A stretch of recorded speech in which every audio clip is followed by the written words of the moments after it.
হাই friends মোৰ অসমীয়া চেনেললৈ আপোনাক স্বাগতম জনাইছোঁ ফ্ৰেন্ডছ আপোনালোকৰ মাজত আজি এটা বিগ ব্ৰেকিং নিউজ লৈ আহিছোঁ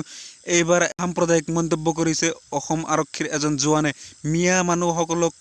মাৰিব লাগে বুলি এটা মন্তব্য কৰিছে ইয়াতে উল্লেখ কৰা আছে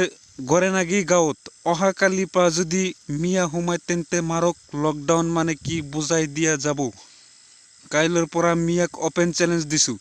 এনে ধৰণৰ সাম্প্ৰদায়িক মন্তব্য কৰিছে অসম আৰক্ষীৰ এজন জোৱানে সোশ্যাল মিডিয়াত এনে সাম্প্ৰদায়িক মন্তব্য সৃষ্টি কৰাৰ ফলত এটা খলগনিৰ সৃষ্টি হৈছে আৰু এই সাম্প্ৰদায়িক মন্তব্য সৃষ্টি কৰাৰ ফলত অসম আৰক্ষীয়ে এই আৰক্ষী জোৱানক কৰায়ত্ব কৰে আৰু সোশ্যাল মিডিয়াত সাম্প্ৰদায়িক মন্তব্য কৰা লোকৰ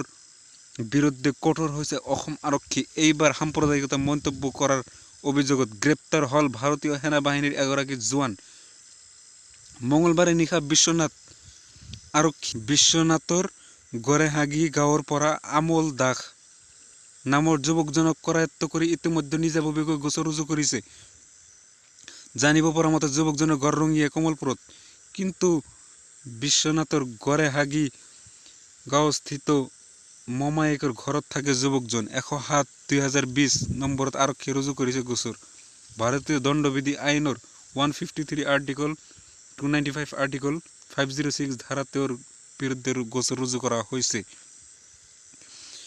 এনে ধৰণৰ মন্তব্য কৰাৰ ফলত আপোনালোকে নিশ্চয় গম পায় সমাজত এটা সাম্প্ৰদায়িকতা বিয়পি পৰিব তো ফ্ৰেন্ডছ আপোনালোকে যদি এনে ধৰণৰ সাম্প্ৰদায়িকতাৰ পোষ্ট দেখা পায় তেতিয়াহ'লে অসম আৰক্ষীক টোল ফ্ৰী কৰি জনাই দিব আপোনালোকে এনে ধৰণৰ সাম্প্ৰদায়িকতাৰ পৰা বাচি থাকিব আৰু আপোনালোকে সদায় মানুহৰ মাজত মিলা প্ৰীতিৰে থাকিবৰ বাবে ভাই হিচাপে থাকিবলৈ আপোনালোকে সহযোগ কৰিব ফ্ৰেন্ডছ মোৰ সম্পূৰ্ণ ভিডিঅ'টো চোৱাৰ বাবে ধন্যবাদ জনাইছোঁ।